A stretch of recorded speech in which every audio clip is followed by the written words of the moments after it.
Hello, everybody, and welcome to the GLOBIS Stories podcast. I am your host, W. Tanner Kirk, and today I am joined by GLOBIS full-time MBA student, Hannah Enriquez. Hi, everyone. Hannah, welcome to the podcast. Thanks for coming on. It's great to be here. It's an honor to be interviewed for GLOBIS. Yeah, absolutely. It's an honor to have you. We just finished up the Golden Week holiday here in Japan, and you mentioned that you were in Thailand for... do you want to explain a little bit what you were doing in Thailand? Okay, so basically GLOBIS has two programs for the Golden Week. One is SEEPS. They basically go to China, and the one I chose is CBS, where students go to Thailand. So it's basically a 1 week program. The course is worth 1 credit. So I went to Thailand, experienced elephants there, and it was very warm, unlike the spring temperature of Japan. You're originally from the Philippines, correct? Yes. From whereabouts in the Philippines? My hometown is in Mindanao, basically in the southern island. Okay. But ever since I studied college in Manila, I've been living in the capital for like more than like 10 years or maybe 14 years. Yeah. Okay. So born and raised in southern Philippines, Yes. and then you moved up to Manila for college. Yes. Okay. Your undergrad? Yes. I took up management engineering. Okay. It's basically industrial engineering, but with more management focus. I see. So a little bit more on like the business side of things. Yes, yeah. Were you always interested in going into business, like even at your undergrad? I was, because I think in high school I thought management was a challenging course. As like one of the students who excelled in high school, I wanted something that would stimulate my thinking, something that was challenging for me. Okay. And then so I'm always curious when I'm talking to GLOBIS students, were you interested in Japan before you came to GLOBIS? I was. Basically, I was a fan of Japanese culture. Uh-huh. I watched anime ever since I was young. As a child, I watched on TV. I think the first anime I watched was like Wedding Peach. But then eventually, I would like subscribe to series like Naruto, Bleach. And until now, I still watch anime. I love matcha, and it's very common here in Japan. So yeah, it's everywhere. You can find it everywhere. And then sesame ice cream. And I ate the ramen a lot. So I think Japan was a destination I wanted to go when I was in the Philippines. It was like 2 birds in 1 stone.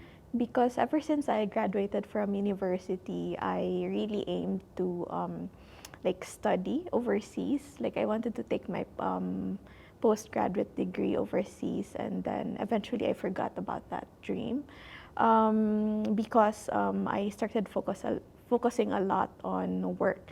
But then eventually I saw the Facebook ad from GLOBIS. It was an effective ad. And I explored the idea of going to Japan for MBA and studying overseas. Yeah. Gotcha. Yeah, I think anime had such a big impact on everyone of our generation. Yeah. It's funny too because I'm American, but and anime was huge for my generation specifically growing up. But living in Japan now for almost 10 years, it's so funny to hear other foreigners' stories about like how impactful anime was on us as kids. Yeah. I remember you mentioned ramen as well, and I loved Naruto growing up as well. And like Naruto means, it's like the little swirly fish cake is a Naruto, right? And I remember thinking that the ramen looked so good in the anime, and I would eat like the instant ramen that you could get at the grocery store in the US.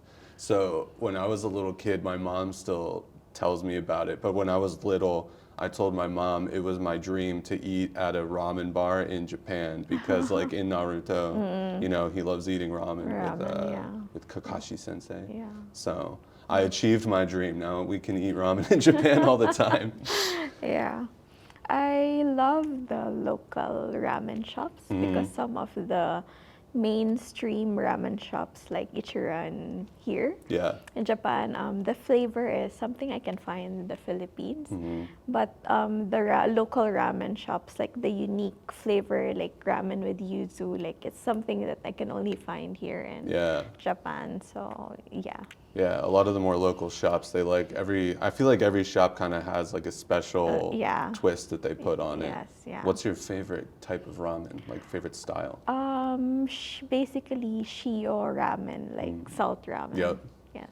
Yeah, so for people listening that might not like know, there's different flavors or like styles of ramen. So there's shoyu, which is like the soup is soy sauce based, sauce, and then yeah. shio, the Yeah. soup is salt based. Yeah. And it sounds like that's really simple, and it kind of is, but there's so many different like kinds of salt Yeah, in Japan. salt So it's really clean, I would say. Yeah. Definitely hits the spot. So you had mentioned to me right before we started filming, and you just mentioned as well, that originally you saw an ad on Facebook for GLOBIS. Yes. And so that's what introduced you to GLOBIS in Yes. general.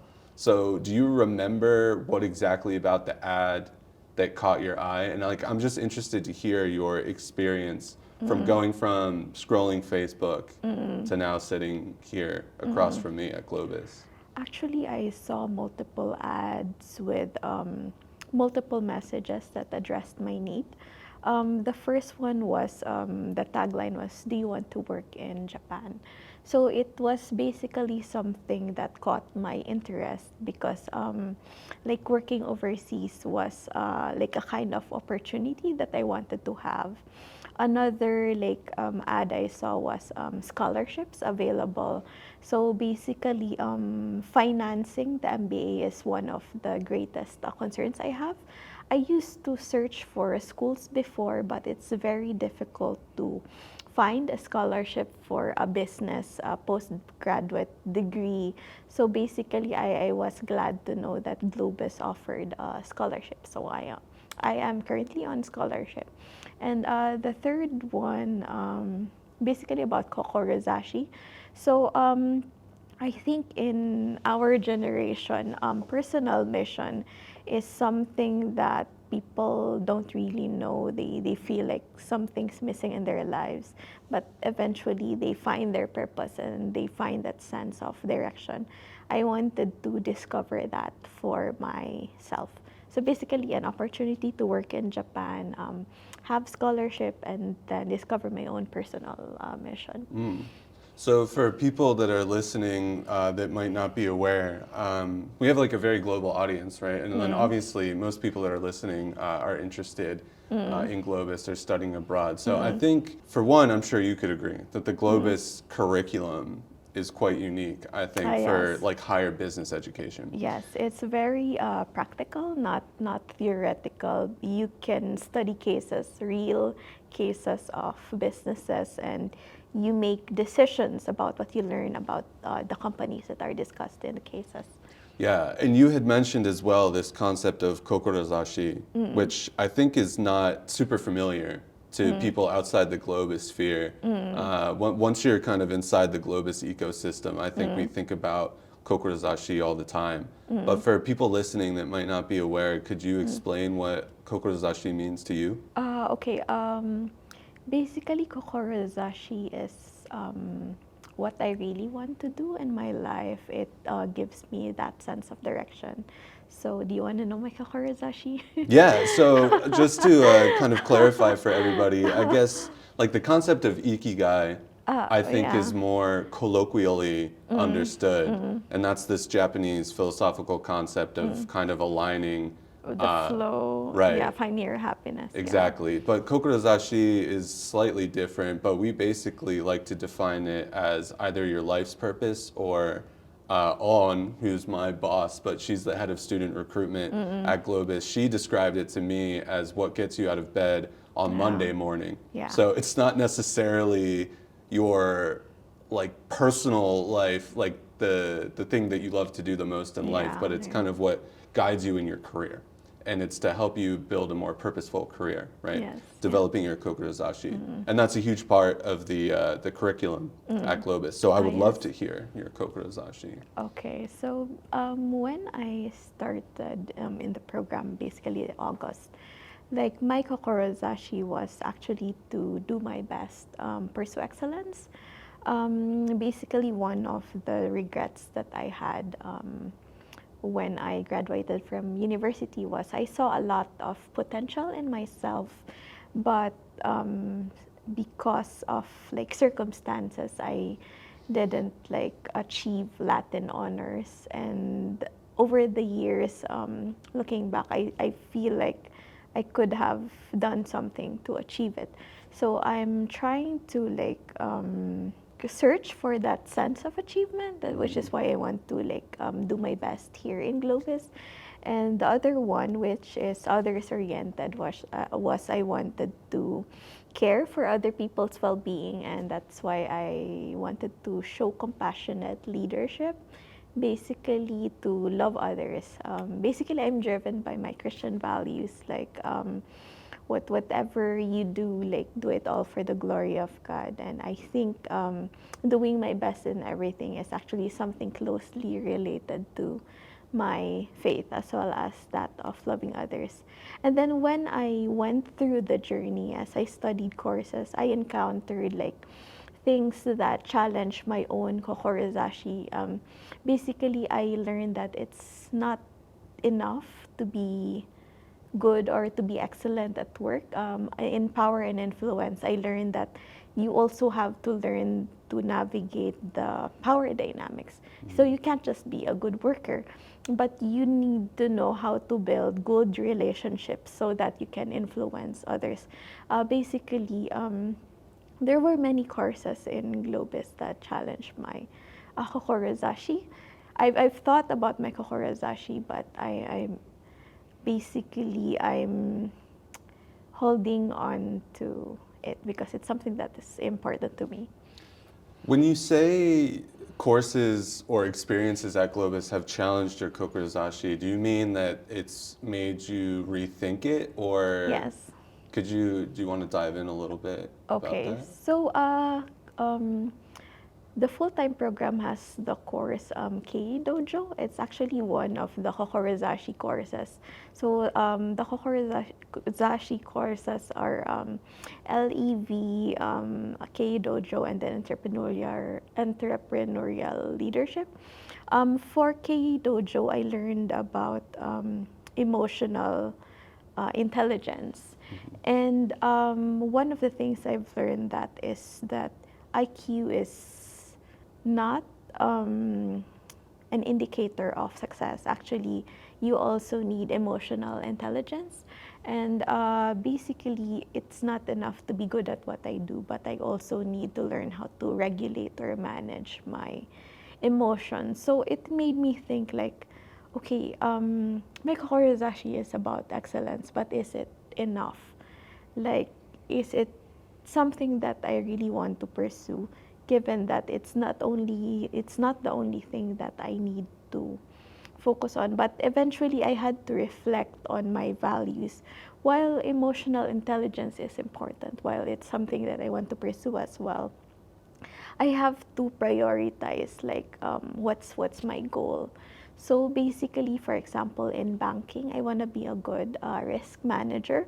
So I would help the bank protect its profit. So it goes beyond myself, not just my own sense of achievement, but actually helping my company achieve its own goal and mission. That's interesting. I mean, so it sounds like to me, especially maybe from a young age, your vision of success or like your ultimate goal was more like academically based, or like achieving Yeah. this sense of like honors when you Yeah. graduate or something Yeah. like that. But now that you're here at Globis, I mean, I think it's a balance being able to explore emotional intelligence as well as like academic Yeah. or like book smarts, right? Yeah, yeah. I think that's really interesting as well, because I don't think many MBA programs out there put such a focus on something like emotional intelligence. Yeah. Was that something that you had thought about or learned about before you joined Globis? It was something that I learned Okay. even before Globis. So basically, when I graduated from university, I was like academically smart, had high EQ, but I had to learn the hard way that you have to be socially adaptive to people as well as emotionally mature. So part of being successful or having like a good mental well-being is actually being able to relate well to others, and that's something I have learned over the years even before I studied in Globis. Yeah, that's something that really resonates with me as well. I'm a big believer in mindfulness and trying to be aware of my own emotions and kind of staying as centered as possible.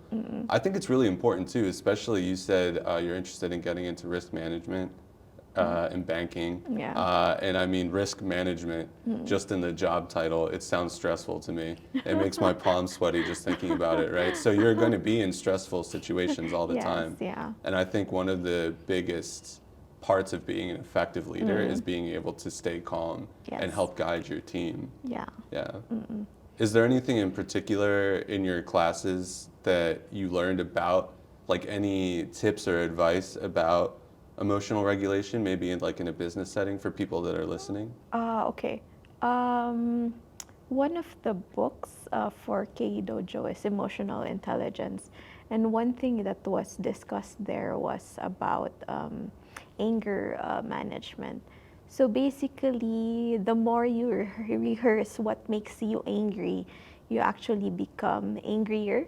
So if you cannot step away from the issue, you cannot resolve your anger. So one of the things that was suggested to manage your anger was actually like take a break, take a pause, walk, just delay or stop thinking for a while about like the issue you're angry about.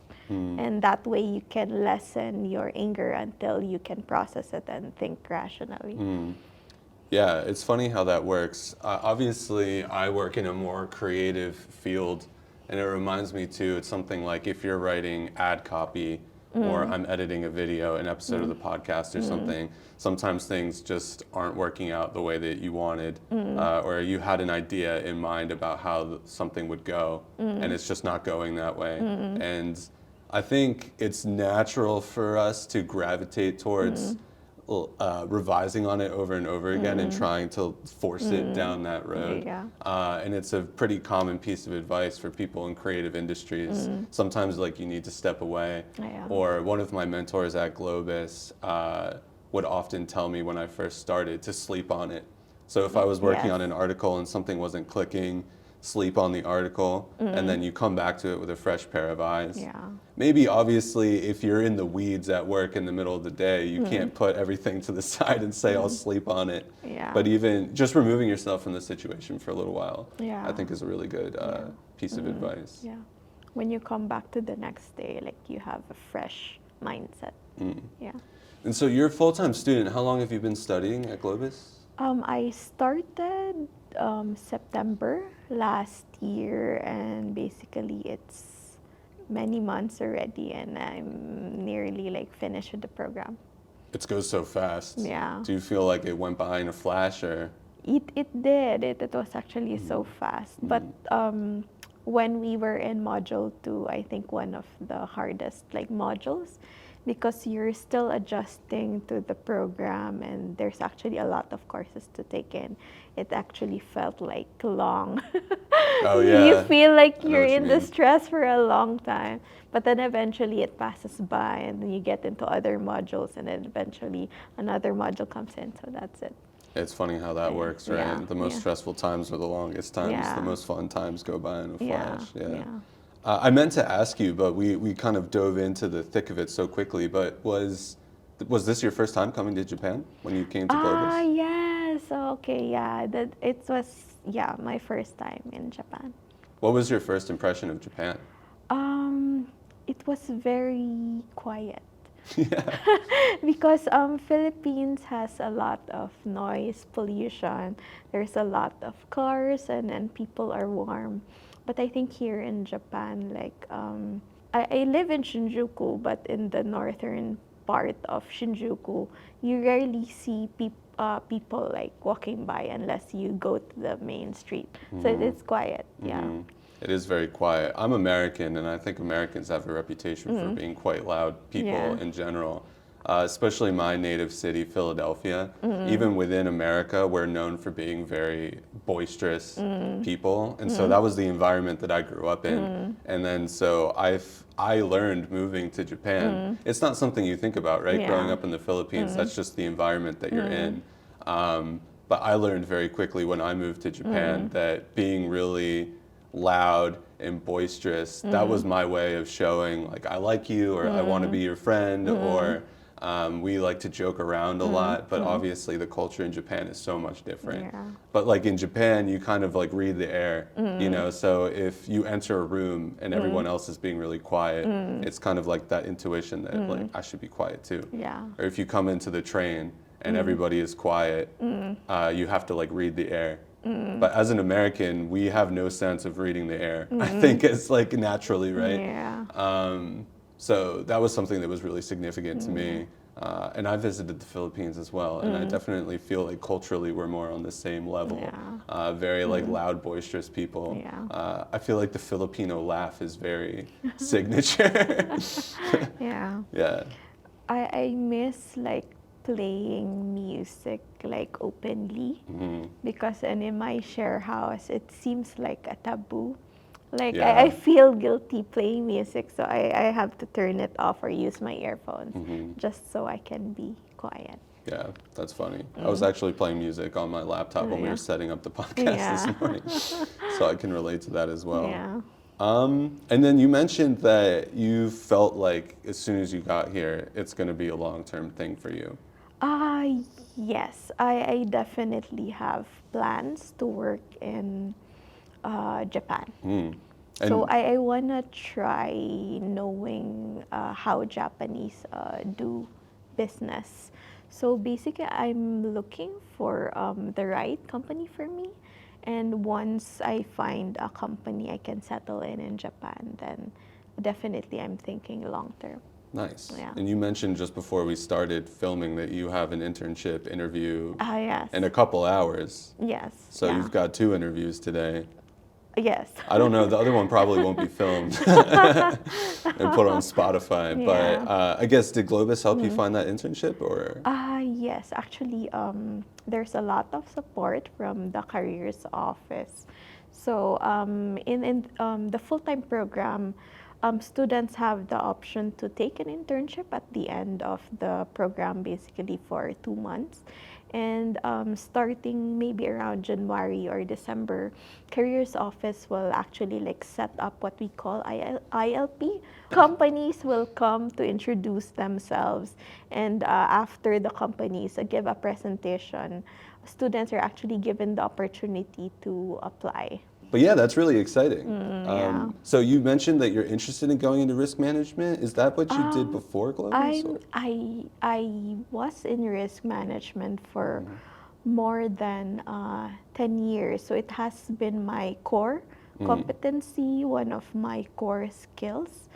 But in Japan, I think I'm more open to doing something new. So a lot of the positions I've applied in are involve like companies who have strategies to expand overseas, basically business development.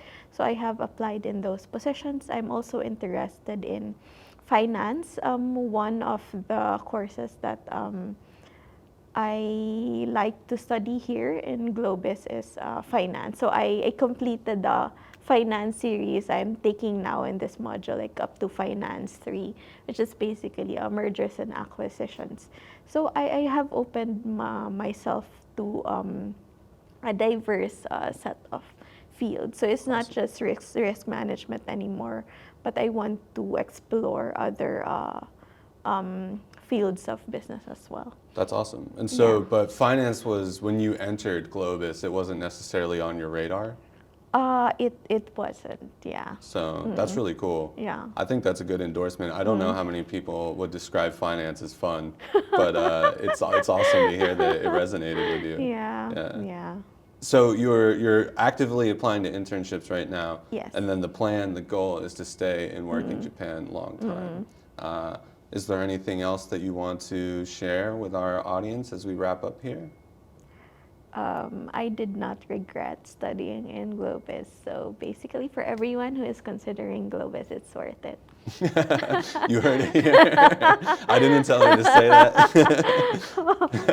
That's Okay. awesome. And the last question that we ask every guest, it's a little corny, but I think it goes a long way, especially in this context. For people out there listening, you know, a lot of people are obviously looking to move on in their career or try something new. So if you could go back in time and talk to little Hannah, and you can kind of choose if maybe it's 10-year-old Hannah or 15 or 20 or what have you. But if you could give your younger self one piece of advice based on everything that you've learned now, what would that be? I think it would be to build relationships with the people around you. So one thing that I have appreciated right now is getting to interact with a very diverse set of people from various nationalities, and it has actually like widened my perspective. So I think if I could have learned to value people early on and build a network from a young age, I think it would have helped me. Fantastic. Yeah. Yeah, excellent advice. Alrighty. Well, Hannah, thank you so much for coming on the podcast and sharing your GLOBIS story with us today. And for everybody else, if you enjoyed listening or watching, you want to learn more about GLOBIS, you can check out details in the description down below. Feel free to subscribe to our YouTube channel, Spotify, Apple Podcasts, all that good stuff. And until next time, see ya. Bye.